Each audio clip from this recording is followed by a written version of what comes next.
asili ya mema. Tuko mbele zako asubuhi ya leo kwa sababu ya msalaba. Tunaingia patakatifu pa patakatifu kwa sababu ya msalaba. Tunahesabiwa haki kwa sababu ya msalaba.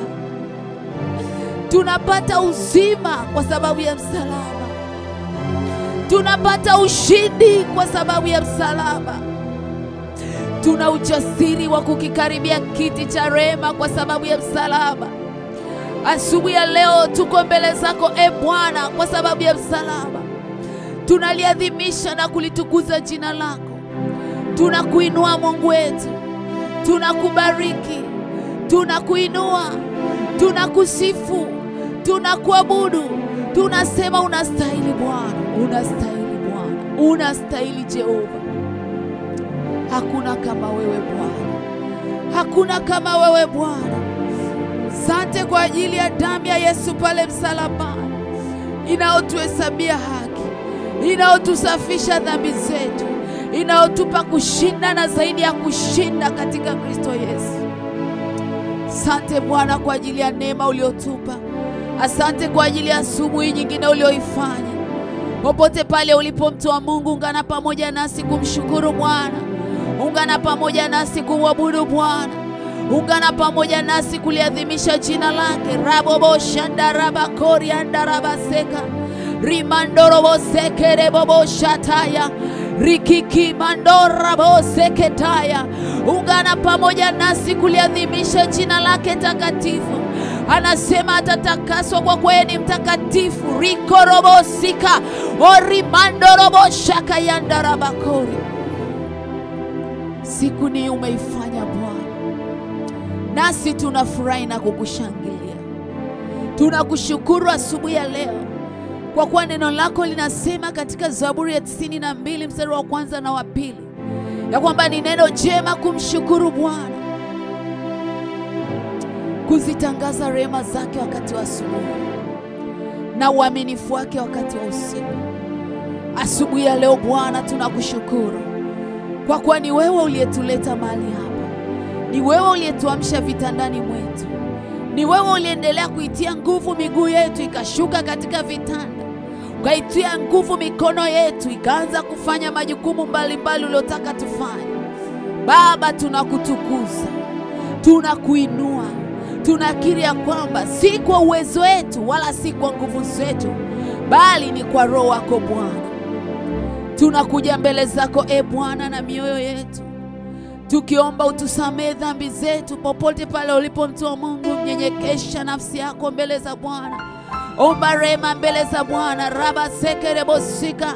Mwambie Bwana akusamee dhambi zako, akusamee makosa yako. Mwambie Bwana aihuishe nafsi yako. Biblia inasema kwenye Zaburi ya 23, hunihuisha nafsi yako. Kuna mahali umezimia. Kuna mahali nafsi yako imeinama. Kuna mahali roho yako inasikia uchungu, nafsi ina uchungu. Kuna namna unaona uzito mbele yako. Nenda mbele za Bwana, nyenyekesha nafsi yako. Mwambie Bwana ni rehemu. Umesema tusikate tamaa, nimekata tamaa.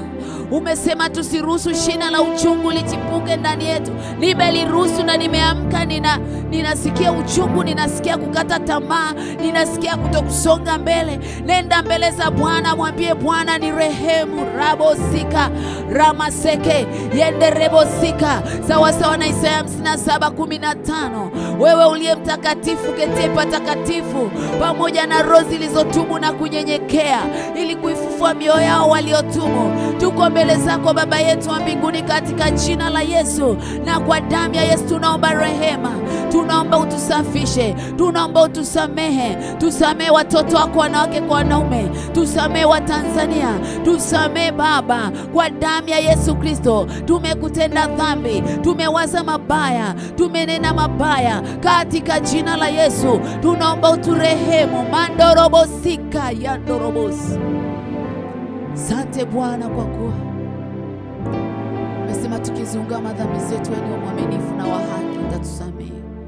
Asante kwa ajili ya neema ulioachilia na msamaha ulioachilia asubuhi ya leo, katika jina la Yesu Kristo tunakushukuru Mungu wetu. Pendwa mtu wa Mungu, popote pale ulipo, hatutamani kupoteza dakika hata moja. Nenda mbele za Bwana, Hebu tamka kitu kwa ajili ya malango ya Tanzania. Biblia inasema katika Timotheo wa kwanza mlango wa 2 mstari wa 1 hadi wa 3 ya kwamba kabla ya mambo yote nataka dua na sala na maombezi vifanyike kwa ajili ya watu wote, kwa ajili ya wafalme, kwa ajili ya wote wenye mamlaka, ili nchi ipate kukaa katika utulivu na utauwa. Anasema na hili nalo linapendeza. Nenda mbele za Bwana. Hebu tamka amani kwa ajili ya malango ya Tanzania. Nyenyekesha moyo wako kwa dakika chache. Omba rehema, omba toba kwa ajili ya Tanzania. Omba rehema, omba toba kwa ajili ya viongozi. Omba rehema, omba toba kwa ajili ya Watanzania. Mandorobosika ramasika. Anasema katika Mambo ya Nyakati wa Pili mlango wa 7:14, ikiwa watu wangu walioitwa kwa jina langu watajinyenyekesha na kuomba, anasema nitasikia kutoka mbinguni nami nitaiponya nchi yao. Nenda mbele za Bwana. Mungu wetu na Baba yetu wa mbinguni, katika jina la Yesu, ni asubuhi nyingine, hatuchoki kuileta nchi yetu mikononi mwako. Maana umesema tuombe bila kuchoka, na hatutaacha kuomba kwa ajili ya nchi yetu, kwa sababu ni wewe uliagiza tuombe. Baba, tunakushukuru kwa ajili ya nchi ya Tanzania. Tunakushukuru kwa ajili ya Jamhuri ya Muungano wa Tanzania. Asante kwa ajili ya nchi zote mbili ambazo zimeungana, Bwana. Tunakushukuru kwa kuwa ni wewe uliyeruhusu, Bwana. Tunaendelea kujinyenyekesha kama makuhani katika malango ya Tanzania, tukiomba toba, tukiomba rehema kwa ajili ya uovu, kwa ajili ya dhambi na makosa vilivyokaa katika malango ya Tanzania. Tunaomba toba, tunaomba rehema kwa ajili ya chochote unapoitazama nchi yetu utukufu wako unaondoka. Baba, tunaomba rehema kwa ajili yetu. Tunaomba rehema kwa ajili ya Watanzania mmoja mmoja. Tunaomba rehema kwa ajili ya viongozi wetu, kuanzia rais hadi yule kiongozi wa chini kabisa. Tunaomba rehema Bwana kwa ajili ya mihimili mitatu ya dola, bunge, mahakama na serikali. Tunaomba rehema Bwana kwa kuwa tumekutenda dhambi. Tunaomba rehema kwa kuwa tumekuwa wabinafsi. Tumeomba rehema kwa kuwa hatukuwajali wenye shida. Tunaomba rehema kwa kuwa Bwana dhuluma imekaa kwenye malango yetu. Tunaomba rehema kwa kuwa rushwa imetapakaa kwenye malango yetu. Tunaomba rehema kwa kuwa umwagaji damu zisizo na hatia umetapakaa, Bwana. Kuna namna ambavyo, Bwana, watu wamedhulumiwa haki zao. Niwe umesema, Bwana, wewe ni heri taifa lile ambalo watu wake wanakucha wewe. Baba, pale ambako hatukukucha wewe katika roho na kweli, pale ambako hatukukutanguliza mbele katika taifa letu la Tanzania, Baba, tunaomba rehema. Baba, tunaomba toba. Baba, tunajinyenyekesha asubuhi. Baba, tunaomba neema yako ipite kwenye malango yetu. Pita kwenye mihimili yote mitatu. Pita serikalini Bwana. Pita kuanzia kwa rais. Pita kwenye baraza la mawaziri. Pita kwenye wizara mbalimbali. Pita kwenye sekta binafsi. Pita na uweza wako Jehova. Damu yako inenayo mema ikanene mema kinyume na mabaya. Damu yako inenayo mema ikanene mema kinyume na damu zinazotafuta kulipiza kisasi. Baba, pita kwenye malango ya Tanzania. Pita kwenye ardhi ya Tanzania. Pita kwenye njia panda zote. Pita kwenye bahari. Pita na uweza wako na nguvu zako. Damu ya Yesu ipite uko baharini. Ikaribu kila nguvu za giza. Ikaribu kila nguvu za roho ya yule Yezebeli. Damu ya Yesu ipite kwenye maziwa yote. Damu ya Yesu ipite kwenye mito yote. Damu ya Yesu ipite kwenye milima popote ambako madhabahu zimesimamishwa. Damu yako Yesu ipite ikanene mema. Rabosika ramasekere bobosaka yandiri mandoro bobosa. Damu yako Yesu ipite kwenye miji tunakoishi, ikanene mema, ikanene amani. Maana umesema utakieni amani mji ule ambao mmetwaliwa mateka ndani yake. Maana kufanikiwa kwa mji huo ndiko kufanikiwa kwetu. Tunatamka amani kwenye miji mbalimbali ya Tanzania. Dar es Salaam, sikia neno la Bwana. Tunakubariki kwa jina la Yesu. Tunakutakasa kwa damu ya Yesu. Mji wote pale ambako upo mtu wa Mungu, hebu tamkie baraka, hebu tamkie amani. Semesha ardhi ya eneo, semesha hizo mbingu, semesha milima. Rikarabosika mandorobosika. Tunaiketisha amani kwenye malango ya Tanzania. mandorobosika orimandarabasaka, kama ambavyo Zaburi ya 122 nasema ya kwamba kufanikiwa kukae katika kuta zako, na amani katika nyumba yako, amani katika malango ya Tanzania, amani katika kuta za Tanzania. Tunatamka amani mashariki, tunatamka amani kaskazini, tunatamka amani kusini, tunatamka amani magharibi, katika jina la Yesu Kristo wa Nazareti aliye hai. Rikorobosika mandorobosika orimandoroboshaka rikarabosika orin mandorobosaka rikaraboseke. Tamka amani, tamka amani. Mandorobosika riandorobosika rikandarabosika. Tamka amani kwenye nyumba yako, tamka amani kwenye mtaa wako, tamka amani, tamka amani. Ketisha amani. Amani haiji bila kuletwa. Rabosika. Ndio maana kuna mahali anasema tafuteni kwa bidii kuwa na amani. Amani inatafutwa. Kuna mahali anasema iketisheni amani, iketishe amani. Kama wana wa Israeli walipofika pale kwenye ule mlima Ebali na mlima Gezirimu, neno linasema waliketi katika mlima Gezirimu wakatamka baraka, lakini wakaketi katika mlima Ebali wakatamka, wakaiketisha laana. Mimi sijui ni nani nasema naye, lakini nasema na mtu mmoja katika lango la malango ya Tanzania ya kwamba amani wa inaketishwa. Unaona nyumbani kwako hamna amani, ketisha amani. Tamka amani, tamka amani. Kama hata hiyo ardhi, sema ardhi, sikia neno la Bwana. Malango yangu yatafunikwa na amani, kuta zangu zitafunikwa na amani, watoto wangu watafunikwa na amani, ndoa yangu itafunikwa na amani. Na iketisha amani katika jina la Yesu. Anasema ametupa funguo za mamlaka. Lolote tunalolifunga hapa duniani na mbinguni limefungwa. Ukifunga roho ya chuki, ukifunga roho ya migogoro inafungwa. Ukifungulia amani, ukifungulia furaha, ukifungulia uzima, ukifungulia ushindi, vinakuja. Karabosika mandoroboshaka rikarabosika mandiraka yandarabosi orikabaseketaya. Nenda mbele za Bwana. Hebu tamka uzima kwa ajili ya watu wanaopita katika changamoto ya ugonjwa. Nenda katika ulimwengu wa roho, pita mahospitalini katika ulimwengu wa roho. Wengine mnauguza majumbani mwenu. Damu ya Yesu inenao mema, damu ya Yesu inaoponya ikakuponya. Ile damu ambayo iliponya vipofu, iliponya viziwi, ile damu ambayo hata mimi imeniponya, na mimi nataka nikwambie na wewe inaweza kukuponya. Nenda mbele za Bwana. Hakuna neno ambalo Bwana hawezi kulifanya. Hakuna neno lililo gumu.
Mbele za Bwana, mtu wa Mungu. Hakuna gumu mbele za Bwana. Hakuna gumu mbele za Bwana. Tunaenda kuomba kwa ajili ya wagonjwa. Unauguza au wewe ni mgonjwa, Hakuna neno lililogumu mbele za Bwana. Wagonjwa wanapona, milima inayeyuka mbele za Bwana, viwete wanatembea. Nimemwona Bwana akiniponya, nimemwona Bwana akiniponya kansa.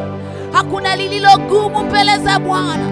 Mimi sijui ni jina gani linalokutesa asubuhi ya leo. Limepewa mamlaka na madaktari, limepewa mamlaka na kuzimu ya kwamba ugonjwa huo hauwezi kupona. Sikia neno la Bwana.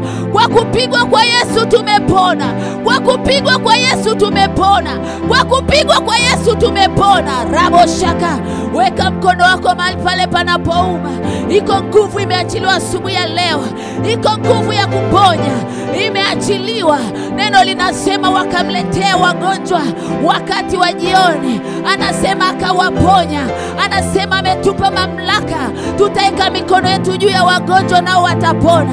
Sikia, hakuna umbali katika maombi. Yule akida alipoenda kwa Yesu, alimwambia, mtumishi wangu anaumwa.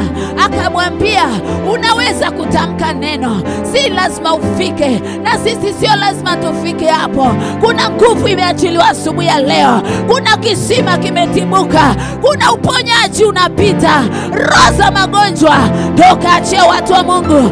Roho ya magonjwa, hicho kifua kinachokubana, umeambiwa ni asma, itaondoka. Tunasema na hilo pepo la asma, achia hicho kifua cha huyo binti, achia kifua cha huyo dada, katika jina la Yesu, kwa damu ya Yesu Kristo wa Nazareti aliye hai.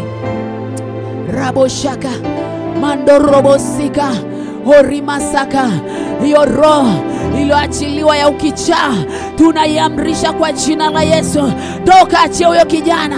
Toka, achia huyo kijana kwa mamlaka ya jina la Yesu. Awe mzima sasa.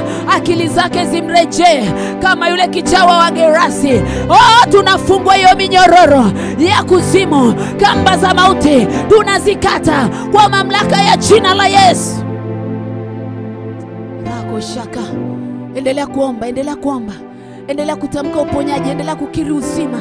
Mandorobo shaka. Tunapeleka damu Yesu kwenye hilo tumbo, hivyo vidonda vya tumbo. Rikarabo sika. Tunavisemesha kwa mamlaka ya jina la Yesu. Hiyo spirit iliyomwagwa kwenye hilo tumbo, tunapeleka damu ya Yesu kwa mamlaka ya jina la Yesu. Pepo umeenda kwa sura ya vidonda vya tumbo. Toka, achia hilo tumbo. Toka, achia hilo tumbo kwa mamlaka ya jina la Yesu. Shaka. Korika ya ndererebosa. Endelea kuomba. Uvimbe kwenye tumbo lako unayeyuka, unayeyuka, unayeyuka. Hiyo mishipa, hiyo mirija inazibuliwa. Rikandarabosika. Umeambiwa utaweza kuzaa. Sikia neno la Bwana. Pata kuwa na tasa wala mwenye kuharibu mimba. Tunapeleka damu ya Yesu kwenye hiyo mirija. Rikiki mandora posa kata.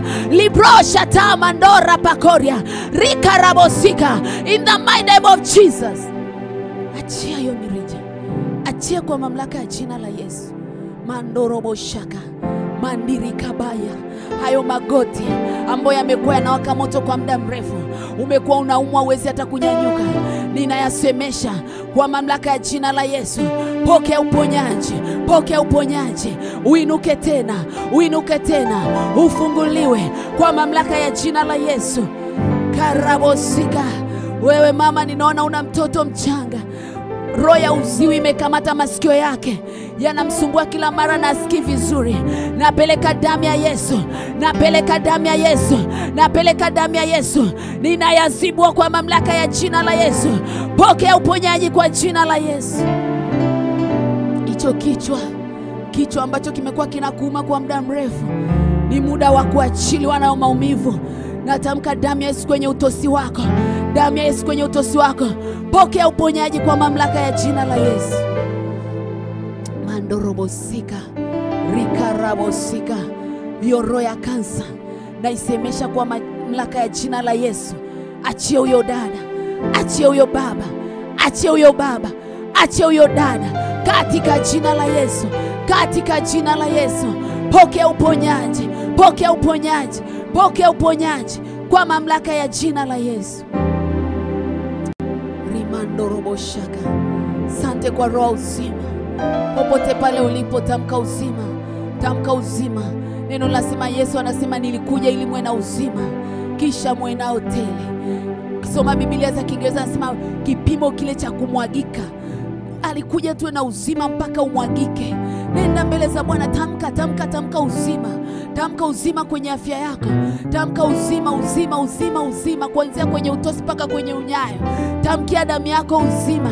Yoeli 3:21 anasema, nami nitaitakasa ile damu yao ambao bado haijatakaswa. Na kwenye Walawi 17:11 anasema uhai wa mwili katika damu.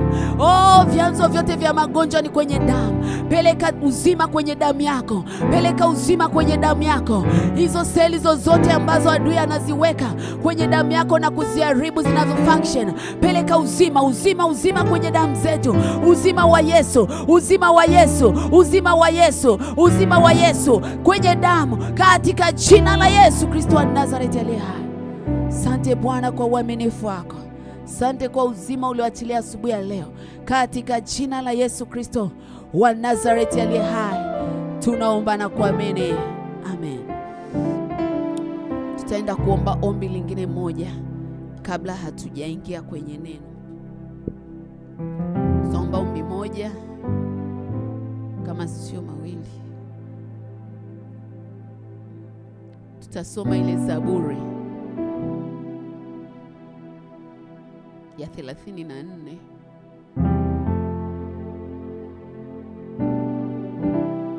Zaburi ya 34.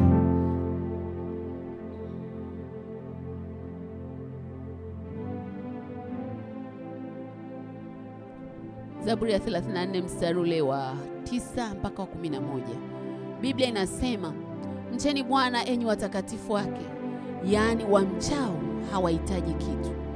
Wana simba utindikiwa huona njaa, bali wamtafutao Bwana hawatahitaji kitu chochote kilicho chema. Njooni enyi wana, nisikilize, nami nitawafundisha kumcha Bwana. Mstari wa 12 anasema, ni nani mtu yule apendezwaye na uzima, apendaye siku nyingi apate kuona mema? Auzuie ulimi wako na mabaya, na midomo yako na kusema ila. Uache mabaya ukatende mema, utafute amani ukaifuatie. Natamani tuombe ombi hili kwenye Zaburi ya 34, ule mstari tuliosoma pale. Anasema, mcheni Bwana enyi watakatifu wake, yaani wamchao hawahitaji kitu. Kumbe tunapungukiwa kwa sababu kiwango chetu cha kumcha Bwana kimepungua. Halo. Unapungukiwa, ninapungukiwa pale ambako kiwango changu cha kumcha Bwana kimepungua. Maana anasema, mcheni Bwana enyi watakatifu wake, yaani wamchao hawahitaji kitu. Kwenye Kiingereza anasema they will not lack, hawatapungukiwa. Nachotamani ni nini? Badala ya kumwambia Bwana nipe kitu hiki, nipe kitu hiko, mwambie Bwana ninaomba unipe roho ya kukucha. Nipe roho ya kukupenda. Nifundishe namna ya kukucha wewe. Anasema ya kwamba njooni niwafundishe kumcha Bwana. Mwambie Bwana nifundishe namna ya kukuabudu. Nifundishe namna ya kukupenda. Nifundishe namna ya kukutumikia. Kwenye Kutoka 23 anasema, nanyi mtamtumikia Mungu, naye atabariki chakula chenu na maji yenu, ataondoa maradhi, magonjwa. Afu anasema ya kwamba hapata kuwa na mwenye kuharibu mimba wala aliyetasa. Anasema siku zenu zitatimizwa. Maana yake ni nini? Ndani ya kumcha Bwana, ndani ya kumtumikia Bwana kuna utoshelevu. Hebu nenda mbele za Bwana. Tutaomba ili ombi. Muombe Bwana akufundishe kumcha Bwana. Muombe Bwana akupe roho wake takatifu. Roho ya kumcha Bwana iachiliwe ndani yako. Lakini ombi lingine la pili, tutaombea ulimi wetu. Utaomba kwa ajili ya ulimi, utakase kwa damu ya Yesu. Anasema kwenye mstari ule wa 12, ni nani mtu apendezwaye na uzima, apendaye siku nyingi apate kuona mema? Alafu anasema uzuie ulimi wako na mabaya, na midomo yako na kusema hila. Maana yake ni nini? Uzima umefungamanishwa kwenye ulimi wangu na wako. Mauti pia iko kwenye ulimi wako. Baraka iko kwenye kinywa chako, na laana pia iko kwenye kinywa chako. It depend na wewe una activate kipi. Kwa hiyo anasema yeyote anayetaka mema auzuie ulimi wake kusema mabaya. Mara ngapi umenijinenea mabaya? Mara ngapi umejinenea kukata tamaa? Mara ngapi umewanenea wengine mabaya? Mara ngapi umekaa kwenye mizaa ukaongea mambo yasiyofaa? Mtu anakuambia umependeza, unasema wakupendeza ni wemie. Mtu anakuambia wewe ni tajiri, unasema mimi kwetu hamna hicho. Tunabangaiza. Hamna kubangaiza.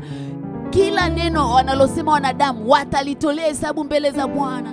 Nenda mbele za Bwana, mwambie Bwana, kama ulivyotakasa kinywa cha Isaya kwenye Isaya 6, ukaeka kaa la moto katika kinywa chake, na mimi leo hii weka kaa la moto wa Roho Mtakatifu kwenye kinywa changu.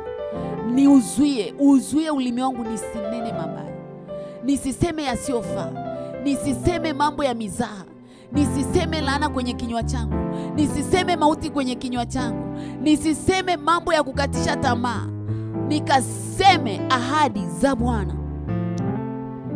Tuna maombi mawili. Asubuhi inaamriwa, inapangwa, nenda mbele za Bwana. Mwambie Bwana, roho ya kumcha Bwana. Riko robo shaka mando robo sika. Mandira kaya ndo robo seketa ya ndira kaboya. Orikiki mando robo shaka.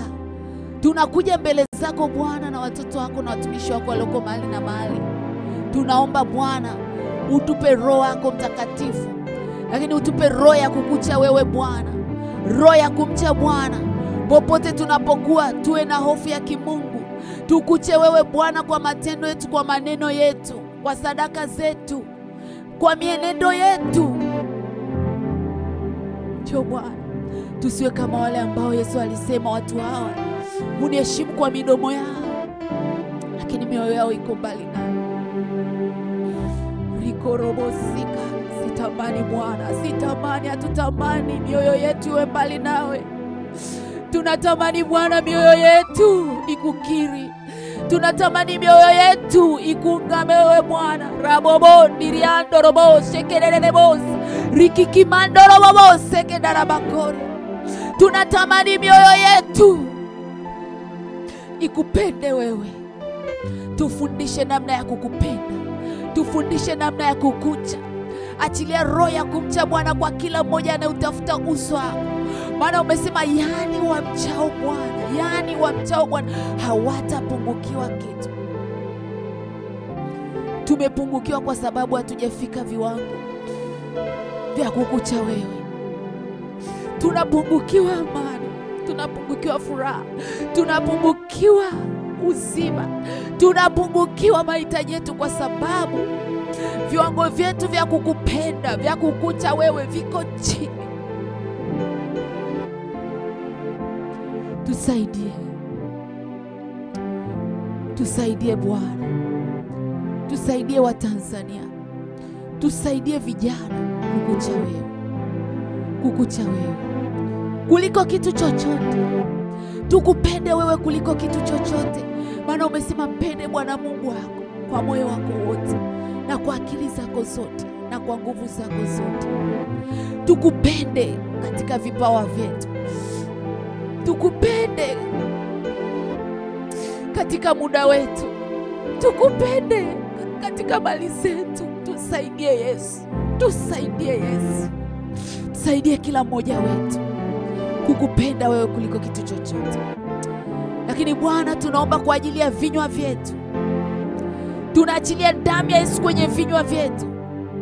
Ile damu inayotakasa ikatakase. Kala Roho Mtakatifu, kala moto wa Roho Mtakatifu lipite kwenye kila kinywa. Tunakataa kunena mabaya. Tunakataa kunena maovu. Tunakataa kusema uongo. Tunakataa kusema mambo yasiyofaa. Tunakataa kutamka mizaa kwenye vinywa vyetu. Maana umesema apendaye mema auzuie ulimi wake kunena mabaya, aifuatie amani. Ndimi zetu zikatamke amani. Ndimi zetu zikatamke baraka zako. Ndimi zetu zikatamke uzima. Ndimi zetu zikatamke kushinda badala ya kushindwa, katika jina la Yesu Kristo. Bwana, weka mgojezi katika vinywa vyetu. Kila itwapo leo ili vinywa vyetu vituongoze katika kweli yako. Tusinene mabaya, tukanene mema, katika jina la Yesu na kwa damu ya Yesu. Nenda mbele za Bwana. Hebu tamka amani kwa ajili ya Yerusalemu. Tamka amani kwa ajili ya Israel. Sawa sawa na ile Zaburi ya 122. Anasema utakieni amani Yerusalemu. Nenda mbele za Bwana. Nenda mbele za Bwana. Baba, katika jina la Yesu, tunakushukuru kwa ajili ya mapambazuko ya leo. Tunatamka amani, tunaomba rehema, tunaomba toba kwa ajili ya Israel. Maana umesema Bwana ya kwamba wambarikiwa Israeli watabarikiwa, na wamlaaniwa watalaaniwa. Nasi tunasimama katika malango haya alfajiri asubuhi ya leo, tukiomba rehema, tukiomba toba kwa ajili ya chochote ambacho kilitazama taifa lako takatifu akikupi utakatifu, akikupi amani. Baba, tunaomba rehema, tunaomba toba. Asubuhi ya leo tunatamka amani katika Yerusalemu. Tunatamka amani katika Israel. Tunatamka amani katika Gaza. Tunatamka amani Bwana katika miji mbalimbali. Tunatamka amani katika kuta zake. Tunaiketisha hiyo amani kwa jina la Yesu. Asante kwa kuwa ni Mungu uliye mwaminifu. Asante kwa kuwa ni Mungu unayetenda. Katika jina la Yesu tunaomba na kuamini. Amen. Asante Mungu wetu kwa maombi yaliyopita. Tunapokea yale yote tuliyoomba, nasi tunaamini yamekuwa yetu. Katika jina la Yesu na kwa damu ya Yesu. Saa nyingine tunaenda kwenye neno lako la uzima. Naomba ukaseme nasi Bwana. Umesema unalituma neno lako na kututoa katika maangamizi. Unalituma neno lako na kutuponya. Litume neno lako katika mioyo yetu, likatuponye, likatuepushe na maangamizi ya yule adui. Baba, achilia maarifa. Maana umesema tunaangamizwa kwa kukosa maarifa. Hukusema tunaangamizwa kwa kushindwa kuomba. Kama ni kuomba Baba, tunaomba sana. Baba, maarifa yako, maarifa yako, maarifa yako. Achilia maarifa katika mioyo yetu. Na neno lako linalotiliwa asubuhi ya leo likapate kukua mbegu itakaozaa matunda yatakayokaa. Nisaidie mtoto wako na mtumishi wako kuisema ile injili katika hekima yote na kwa ujasiri. Daliza ishara na nguvu vikambatane na neno lako. Katika jina la Yesu na kwa damu ya Yesu Kristo wa Nazareti aliye hai tunaomba na kuamini. Amen. Bwana Yesu asifiwe, mtu wa Mungu. Popote pale ulipo, karibu sana katika kipindi chetu hiki cha maombi ya asubuhi kinachojulikana kwa jina la Amka na Rehoboth. Ni kipindi kinacholetwa kwako kila siku ya Jumatatu hadi siku ya Ijumaa kuanzia saa 12 mpaka saa 1:30, na kinaletwa kwako kutokea huduma ya True Rehoboth Tanzania. Basi niwakumbushe kwa siku ya leo, usiku wa kuamkia kesho, yani siku ya leo tutakuwa na maombi ya watoto. Maombi tutaombea watoto. Kwa wale ambao tulikuwepo last week, kuna kitu tulikuwa tunaomba kwa habari ya macho, tutamalizia leo. Kwa hiyo karibu sana, kujiunga na maombi haya. Unatuma message 0758 940 388, 0758 940 388. Ni maombi ambayo yanafanyika, hayafanyiki YouTube, tunayafanya kupitia Google. Kwa hiyo ili uweze kupata information zote za maombi, ni muhimu kujiunga kwenye WhatsApp group ya huduma. Amen. Tumekuwa tunajifunza kwa habari ya njia iliyozibwa na namna ya kuvuka kutoka katika njia iliyozibwa. Na tumekuwa tunatembea na Ayubu 3:23 na Maombolezo 3:1-17. Maombolezo, ukipata muda kasome, nitasoma kitabu kimoja cha Ayubu kwa sababu ya muda wetu.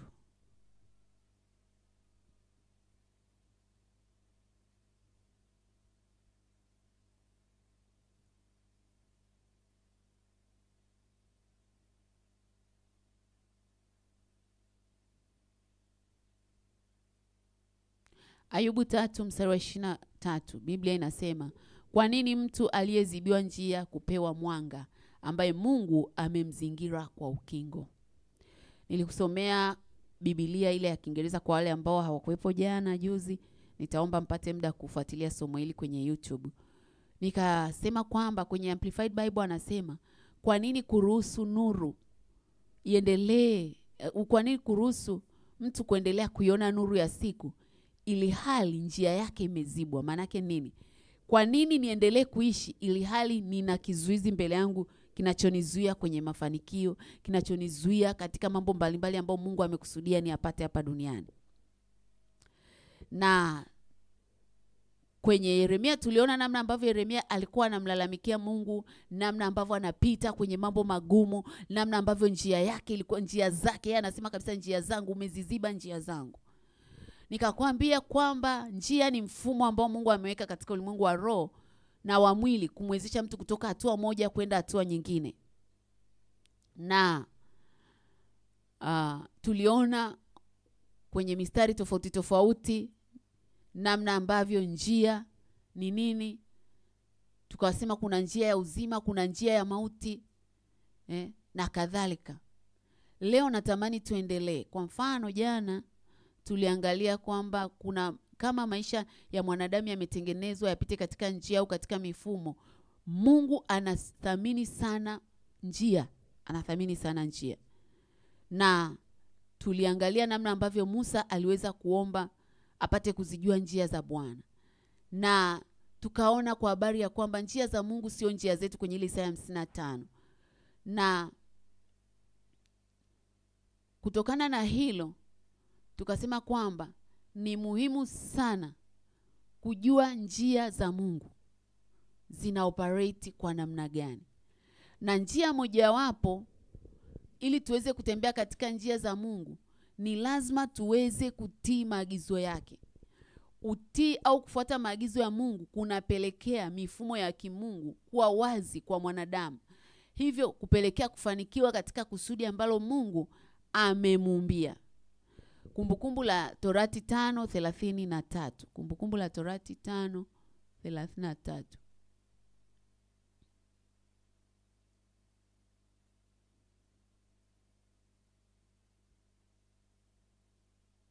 Biblia inasema, endeni njia yote aliyoagiza Bwana.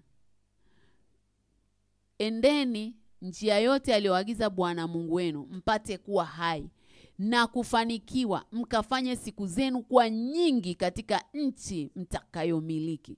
Endeni katika njia yote aliyoagiza Bwana. Ya kwamba tunapopita katika njia za Bwana, tutapata kuwa hai na kufanikiwa. Kuna tofauti ya uhai na uzima. Tusome Biblia nyingine ili tupate mstari vizuri.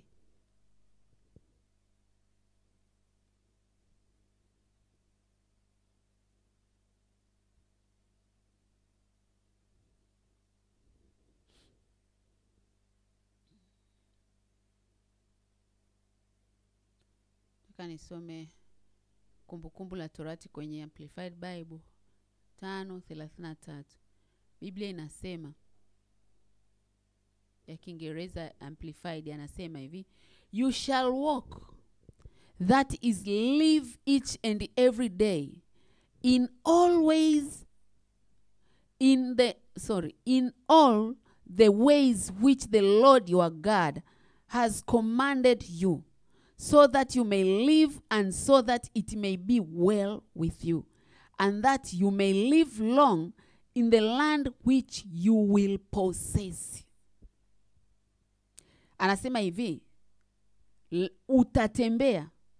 Maana yake nini? That is live each and every day, katika kila siku utakayoishi, katika zile njia ambazo Mungu amekuamuru. Alafu anasema ukitembea katika hizo njia, so that you may live and that it may be well with you. Ukitembea katika njia hizo utaishi. Maana yake nini? Kuna yani hapa ni zaidi ya ule uhai anaosema utakuwa na uzima. Maana yake anasema nini? You may live and so that it may be well with you, and that you may live long in the land which you possess. Kwamba utakuwa na uzima na umri mrefu katika ardhi unayoimiliki. Chanzo ni nini? Ni kutembea katika njia zote ambazo Mungu ameniamuru, amekuamuru mtu wa Mungu. Sasa natamani ilikuwa namazia pointi moja hapo ambayo jana tukimaliza. Kutokana na Ayubu 3:23, njia ya mtu au mfumo wake wa maisha unaweza ukazibwa. Anaweza akazuiliwa kuendelea mbele. Kizuizi kinaweza kikawekwa na Mungu mwenyewe au kikawekwa na shetani. Halo. Mara nyingi watu wakiwa wanashughulikia vizuizi, huwa wanapenda kwanza kupambana na shetani. Wanasahau kwamba hata Mungu anaweza akaweka vizuizi. Sasa tutaangalia vitu ambavyo vinapelekea Mungu mwenyewe ashuke akuwekee kizuizi katika njia zako. Biblia inaniambia katika Zaburi ile ya 37. Zaburi ya 37. Biblia inasema katika mstari wa 23, hatua za mtu zaimarishwa na Bwana, naye aipenda njia yake.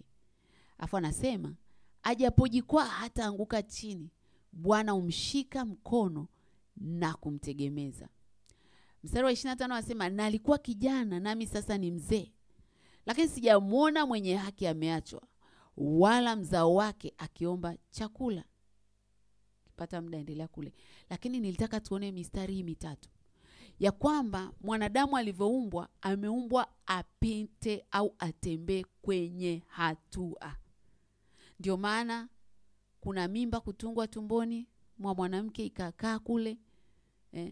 Wakati nilikuwa mjamzito, nilikuwa ninaenda kliniki, wananiambia kuna trimester 3 kama sikosei. Yaani miezi mitatu imegawanywa kwa mwanamke mjamzito. Kuna hatua ya kwanza wanaita embryo stage, mpaka mtoto anaanza sasa kutengenezwa. Alafu kuna hatua ya pili, miezi 3 mingine inakuwa 6. Kuna vitu vinatengenezwa pale. Alafu kuna hatua ya 3 ambayo ni miezi 7 mpaka miezi 9. Kwa hiyo kuna vitu vinakamilishwa pale. Kwa hiyo hatua kwa hatua yule mtoto mpaka anakuja anazaliwa. Akizaliwa atashikwa mkononi hivi, wataenda watambembeleza, atakuwa analia hajui usiku na mchana, wanaenda naye. Baada ya muda anaanza kukaa, ataanza kutambaa, ataanza kusimama, ataanza mpaka anakuwa mtu mzima.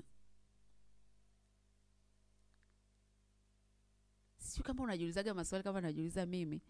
Wanaangalia watoto wangu, afu nasema yani najishia kumtukuza Mungu. Kwa maana yake nini? Ninawaza toka nikiwa naenda kliniki, alafu sasa hivi naona ni watu wazima, yani wameshakuwa wadada wakaka, yani nawaangalia afu nashindwa kumuelewa Mungu. Kitu gani nataka niseme? Maisha ni hatua. Mungu ametutengeneza, sema ndani yake tunaishi, tunakwenda, tuna uhai wetu. Kila siku ni hatua unapiga. Sasa hatua zako zinaimarishwa na Bwana. Ndio maana Daudi anasema nalikuwa kijana. Yaani kuna kipindi alikuwa mtoto, kuna kipindi akawa kijana, na amefikia uzee. Hajawahi kuona mwenye yake ameachwa. Sasa nachotaka tuone hapa ni nini, mtu wa Mungu? Hatua zako zinaweza zikakutana na kizuizi. Zinaweza zikakutana na kizuizi, na hicho kizuizi kikatoka kwa Mungu wala sio kwa shetani. Mambo yanayopelekea Mungu kuweka vizuizi kwa watu wake au mazuio. Jambo la kwanza ni kukosa utii. Tumesoma kwenye Kumbukumbu la Torati 5:33. Amesema ya kwamba ikiwa utaenenda katika njia zote ambazo Mungu amekuamuru, anasema utaziwezesha au utapisha siku zako katika kufanikiwa na kuishi muda mrefu katika nchi aliyokupa nani? Aliyokupa Mungu. Nikikosa utii, Mungu mwenyewe atashuka, ataniwekea kizuizi. Nitashindwa kusonga mbele. Utashindwa kusonga mbele. Ndio maana unakuta tunaombea sana, tunakataa roho za mkwamo, roho za kurudishwa nyuma. Lakini kuna namna moja au nyingine kama watu wa Mungu, kama kanisa, tumemfungulia mlango adui. Ndio maana hatuoni tukienda viwango vingine. Ndio maana hatuoni tukisogea. Kuna namna adui amekaa, tumemfungulia mlango kwa kujua au kutokujua, akakaa pale. Alipokaa pale, Na hiyo inatokana na nini? Tusipotii tunamfungulia adui mlango, na Mungu anaweka uzio kabisa usiende mbele. Yaani tusipomtii Mungu, Mungu anakuwekea uzio. Unasema Lydia, unasema nini? Kasome kitabu kile cha Samueli. Biblia inasema kutii ni bora kuliko sadaka. Ni mambo mangapi Mungu amekusemesha, umekuwa unamwomba Mungu muda mrefu, Mungu nisaidie hiki, nisaidie hiki. Mungu anakuambia fanya hiki. Hautii. Unaona kama kile kitu ni kikubwa sana, kitakuchosha, ni kama uwezi, unajisemesha hapana, hiki nitawezaje, nitawaface vipi hawa watu? Hutii maagizo ya Bwana. Anakuambia achana na tabia fulani, achana na kitu fulani. Halo. Bwana Yesu asifiwe sana. Ilienda hospitali kwenye matibabu. Tunawekewa drip kule Ocean Road, wagonjwa wa kansa. Sasa mgonjwa mwenzetu mmoja, mama mmoja tuliyekuwa nayo hiyo siku, akaja mtu anayefundisha kwa habari ya namna ya kula chakula ili uweze kuishi na afya nzuri baada ya kuugua saratani.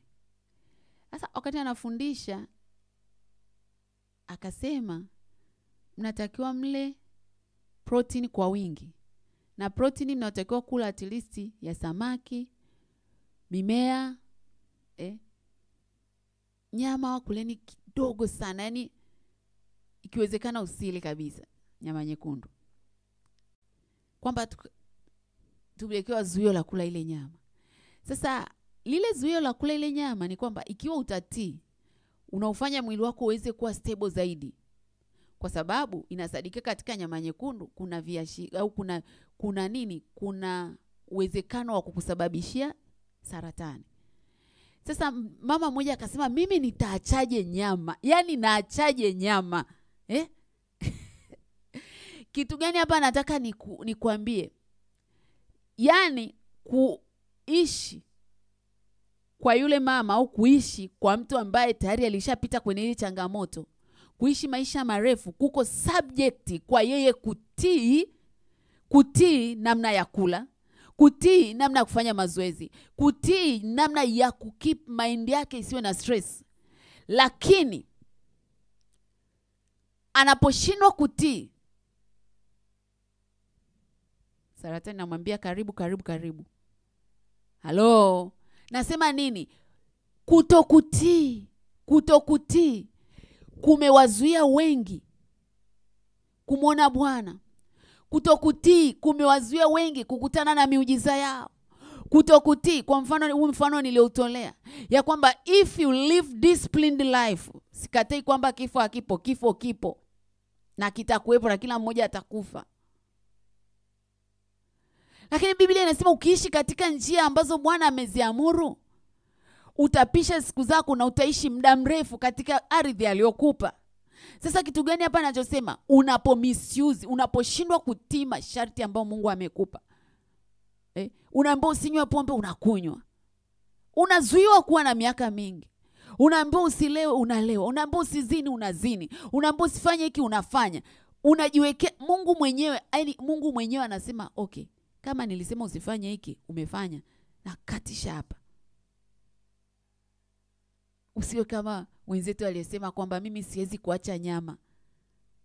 Ukishindwa kuziacha hizo, na wewe unapata zuio la kushindwa kuwa na afya njema muda mrefu. Kutokutii. Kumbukumbu la Torati 8:6.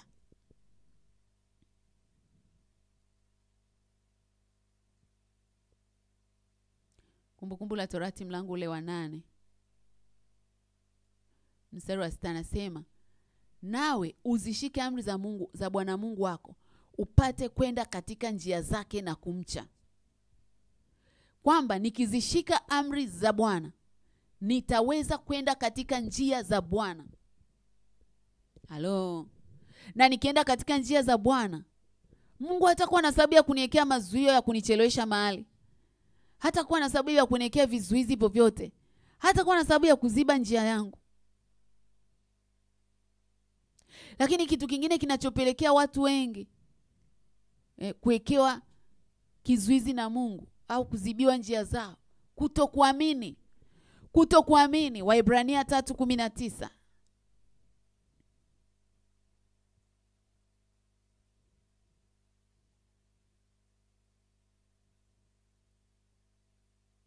Waebrania mlango ule wa 3 mstari wa 19, Biblia inasema, basi twaona ya kuwa hawakuweza kuingia kwa sababu ya kutokuamini kwao. Yani some kuanzia ule mstari wa 16. Biblia inasema, maana ni akina nani waliokasirisha waliposikia?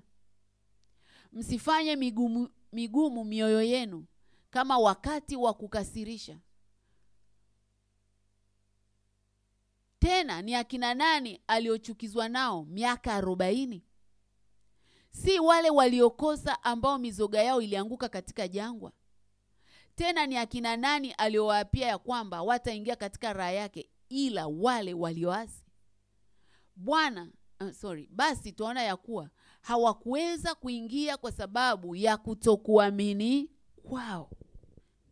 Hawakuweza kuingia. Ni kina nani hawa? Ni wale watu waliokuwa wametoka Misri wanaenda Kanaani wakiwa wanaongozwa na Musa. Biblia inasema ya kwamba kwa kutokuamini kwao, ukipata muda soma kitabu cha Hesabu mlango wa 14:23 hadi 32. Ngoja nisome haraka. Hesabu 14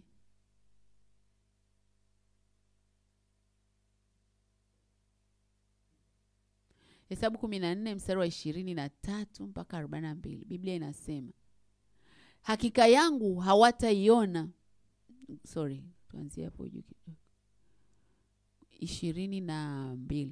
Kwa sababu watu hawa wote ambao wameuona utukufu wangu na ishara zangu nilizozitenda huko Misri na huko jangwani, pamoja na haya wamenijaribu mara hizi 10, wala hawakusikiliza sauti yangu. Hakika yangu hawataiona hiyo nchi niliyowapia baba zao, wala katika hao wote walionidharau hapana atakaiona. Lakini mtumishi wangu Kalebu, na kwa kuwa alikuwa na roho nyingine ndani yake, naye ameniandama kwa moyo wote, nitamleta yeye mpaka nchi hii aliyoingia, na uzao wake watamiliki.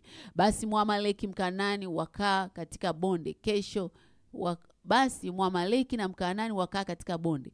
Kesho geukeni mkaende jangwani kwa njia iendayo bahari ya Shamu. Kisha Bwana akanena na Musa na Haruni na kuambia, je, nichukuane na mkutano huu mwovu ninung'unikiao hata lini? Nimesikia manunguniko ya wana wa Israeli waninungunikiavyo. Waambieni, kama niishivyo asema Bwana, hakika yangu kama ninyi mlivyosema masikioni mwangu, ndivyo nitakavyowafanyia ninyi. Mizoga yenu itaanguka katika jangwa hili, na wote waliohesabiwa miongoni mwenu kama jumla hesabu yao, tangu waliopata umri wa miaka 20 na zaidi, hao walioninungunikia. Hakika yangu hamtaingia ninyi katika nchi ambayo niliinua mkono wangu ya kwamba nitawaketisha humo, isipokuwa Kalebu mwana wa Yefune na Yoshua mwana wa Nuni. Lakini watoto wenu ambao mlisema watakuwa mateka, ndio nitakawaleta na kuwatia ndani, nao wataijua nchi hii mlioikataa. Lakini katika habari zenu, mizoga yenu itaanguka katika jangwa hili. Bwana Yesu asifiwe. Ni habari ya wana wa Israeli wakiwa wanasafiri kuelekea Kanaani. Wakafika kwenye eneo ambalo Musa aliwatuma wapelelezi 12 wakapeleleze kule wanakoelekea. Na Biblia inatuambia kwamba wale wapelelezi 12 waliporudi, 10 walileta taarifa mbaya. Taarifa walioleta ilikuwa ni sahihi, lakini ilikuwa ni taarifa ambayo ni mbaya. Maana yake nini? Walisema kule tulikoenda hatuwezi kuingia kwa sababu kuna majitu. Wametuona sisi ni kama mapanzi na sisi ndivyo tulivyojiona nafsi zetu. Wakashindwa kumlinganisha Mungu na yale majitu. Wakashindwa kumlinganisha Mungu na mazingira waliokuwa wanayaona. Na kile kitendo kilimkasirisha Mungu. Maana walikuwa wenyewe wanasema tugeuke turudi wapi? Misri. Mungu anasema kwenye mistari niliyosoma ya kwamba hakika hawataiona. Maana nini? Mungu aliamua kuadhibia njia. Tena anawaambia geukeni mzunguke bahari ya Shamu. Halo. Ya kwamba the way mali walikuwa wanakaribia kabisa kuingia huko Kanaani. Lakini kwa sababu walishindwa kumwamini Bwana, kwa sababu hawakutaka kuamini ishara na miujiza ambazo Mungu alishaonyesha mara kadha wa kadha toka wakiwa Misri, waliona mapigo ya vyura, waliona mapigo ya damu, waliona wazaliwa wa kwanza wakiwawa, wa Wamisri. Hawakumwamini Bwana, na neno linasema ya kwamba Mungu akamwambia basi. Mstari ule wa 25 anasema basi Mwamaleki na Mkanani wakaa katika bonde, kesho geukeni. Ngoja tusome vizuri mstari ule ufurahie. Hesabu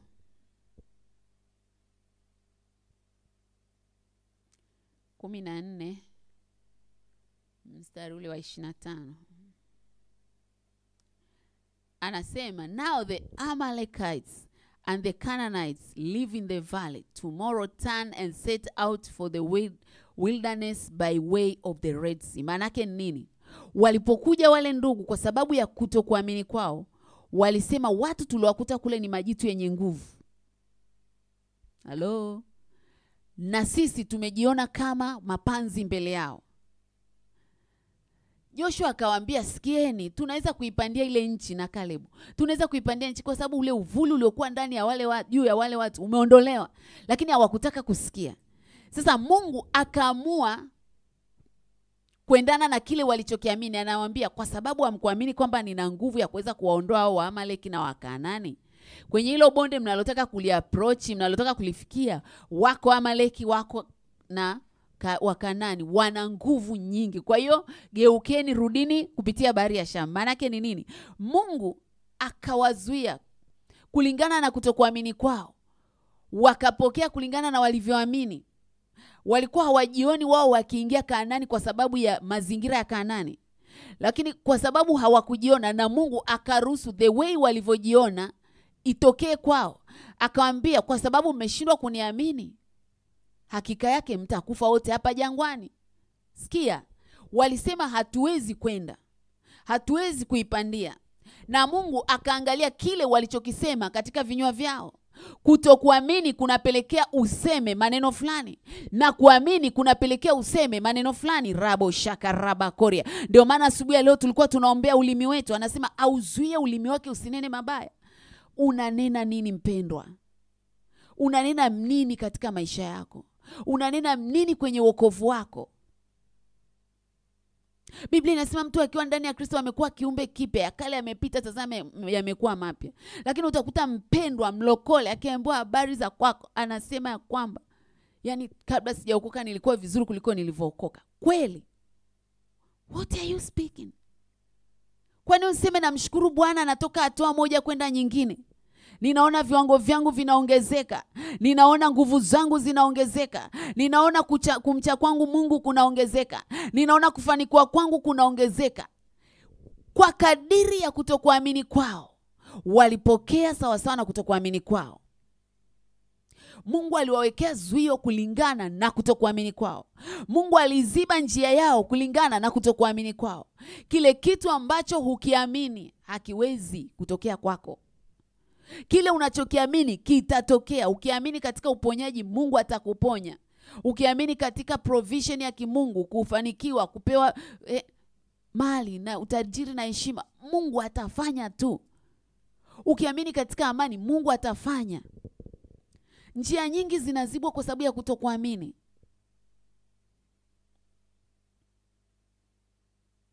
Mungu asema waambie kama niishivyo hawataiona ile nchi. Hawataiona ile nchi. Hawataiona ile nchi. Sijui ni kwa kiwango gani umekosa utii. Tuna dakika kama 6, natamani tuombe. Tutaenda kidogo kidogo. Hili somo sitamani kulikimbiza. Tutaenda kidogo kidogo. Nachotamani tutengeneze na Bwana. Sijui wapi hujatii. Sijui kitu gani hujaamini. Watu walimwendea Yesu, wanafunzi, wakamwambia tusaidie kutokuamini kwetu. Kuna mambo ambayo Mungu anataka tu utii, uchukue hatua. Lakini hujatii wala hujachukua hatua. Kuna mambo mengine Mungu anataka, sio mengine, umwamini yeye katika kila eneo la maisha yako. Kama ambavyo mtoto akiwa amepanda juu ya meza na akimwona babake yuko pale au mamake, yule mtoto anaweza akaruka tu akajitupa chini akijua kwamba kuna usalama. Mungu anataka tumwamini yeye kwamba tukiwa ndani yake tuna usalama.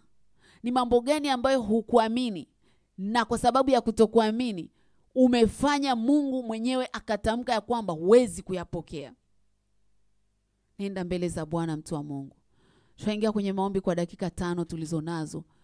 Omba rehema pale ulipokosa kutii. Omba rehema pale ulipokosa kuamini. Lakini baada ya hapo omba Mungu akupe roho ya utii. Alafu tutaomba roho ya imani. Mungu wetu na Baba yetu wa mbinguni, katika jina la Yesu Kristo wa Nazareti aliye hai. Baba, tunakushukuru kwa ajili ya asubuhi ya leo. Tunakushukuru kwa ajili ya neno lako la uzima. Asante kwa kuwa umeendelea kusema nasi Bwana. Umetusemesha kwa habari ya kupita katika njia yako. Tena ukasema tukitii Bwana katika njia zako zote, ndipo hapo ambako utatufanikisha na kutupa maisha marefu katika ardhi tunayoimiliki. Baba, pale tuliposhindwa kutii tunaomba rehema. Baba, pale tuliposhindwa kutii maagizo yako, tukashindwa kuzijua njia zako, tunaomba rehema. Tunaomba toba Bwana kwa damu ya Yesu. Tunaomba toba Bwana kwa damu ya Yesu. Rikarabosika. Kila mmoja wetu popote pale alipo, Baba, ninaomba upite. Naomba upite ndani yake. Naomba upite ndani yake. Naomba upite ndani yake. Mimina roho ya toba, mimina roho ya toba, mimina roho ya toba. Rabosika rabasika, mandorobo sikiri andorobo sika. Tumekuwa ni watu wa kuamini yasiyofaa. Tumekuwa ni watu wa kutii vitu visivyotakiwa kutiwa. Bwana, tunaomba utusaidie kutii. Tunaomba roho ya utii. Tunaomba roho ya utii, kutii maagizo yako, kutii maelekezo yako, kutii sheria zako, kutii asubuhi, kutii mchana, kutii usiku wa manane. Mandorobo sika riabashaka, rikanda rabo sekerebo sika, ori mandorobo sikiri andorobo sika, rikanda rabo sekerebo sika. Tusaidie kutii, tusaidie kutii katika jina la Yesu. Kwa damu ya Yesu Kristo, kwa jina la Yesu Kristo, kwa damu ya Yesu. Roho ya viburi, roho ya kujinua, roho ya viburi, roho ya kujikweza, ituachie kwa mamlaka ya jina la Yesu. Achia huyo baba, achia huyo mama, achia huyo kaka kwa jina la Yesu. Njia nyingi zimezibwa kwa sababu ya kutokutii. Baba, tusaidie kutii maagizo yako, hata yale ambayo hatuyaelewi, hata yale ambayo tunaona ni madogo kabisa. Tusaidie kutii katika jina la Yesu Kristo wa Nazareti aliye hai. Mungu wetu na Baba yetu wa mbinguni, turehemu kwa kutokuamini kwetu. Tumeshindwa kukuamini wewe, wewe ambaye ulitufinyanga tumboni mwa mama zetu. Hatukujua namna tulivyokaa kule kwenye yale matumbo kwa miezi 9. Ukatuwezesha kuzaliwa, hatukujua namna tulivyokuwa. Lakini tunashindwa kuamini hata katika yale mambo ambayo yanaonekana. Baba, tunaomba utusaidie. Baba, tunaomba utusaidie. Saidie kila mmoja wetu. Tunaomba roho ya imani. Tunaomba roho ya imani. Tunaomba roho ya imani. Achiliwe kwa kila mmoja wetu. Achie hiyo roho ya imani. Achie hiyo roho ya imani ingie kwa huyo baba, kwa huyo mama, kwa huyo kaka. Katika jina la Yesu. Riko robo sikirimando. Asikatishwe tamaa na mazingira anayopitia. Asikatishwe tamaa na kelele anazosikia. Maana tunachojua wewe ni mwanzilishi wa imani yetu na ndio utakaitimiliza. Wewe ni Alfa na Omega, ushindwi na neno lolote. Katika jina la Yesu Kristo, tusaidie kuamini kwenye yale ambayo kibinadamu hayawezekani, lakini kwako yanawezekana. Tusaidie kuziona zile ahadi zako Bwana kabla hazijatokea. Kama ambavyo Biblia inasema ya kwamba akiona hiyo ahadi Ibrahimu hakusita kwa kutokuamini. Baba, tusaidie tuzione hizo ahadi ili imani zetu ziendelee kuimarishwa ndani yake Kristo. Katika jina la Yesu, ninakataa roho ya kutokuamini. Ninakataa roho ya kutokuamini katika jina la Yesu, na kwa damu ya Yesu Kristo. Tusaidie Mungu wetu. Asante kwa ajili ya wema wako na fadhili zako. Pokea sifa, heshima na utukufu. Enzi, adhama na mamlaka ni vyako Bwana. Katika jina la Yesu tumeomba na kuamini. Amen. Pendwa mtu wa Mungu, unaweza kujiungamanisha na madhabahu hii kwa njia ya sadaka na kuweza kutembea nasi katika kazi ambayo Bwana ametupa kupitia 0758940388. 0758940388 ni namba ya Vodacom na jina ni Lydia Mcharo. Unaweza pia ukatuma kupitia Tigo 0714607242. Baba, katika jina la Yesu, ninakushukuru kwa ajili ya kila mmoja ambaye Bwana umeweka ndani yake wito wa kuachilia sadaka yake. Baba, ninaomba ukamfunike na kumzingira, ukamonekanie, ukamzidishe Bwana, sawa sawa na Wakorintho wa pili mstari ule wa mlango wa 9 mstari wa 10 hadi wa 13. Yazidishe mazao ya haki yake Bwana, mzidishie furaha, mzidishie amani, mpe utukufu hadi utukufu kila itwapo leo. Katika jina la Yesu tunaomba na kuamini. Amen, amen. Mungu akubariki sana, uwe na wakati mwema. Kumbuka sisi ni washindi na zaidi ya kushinda katika Kristo Yesu aliyetupenda. Amen.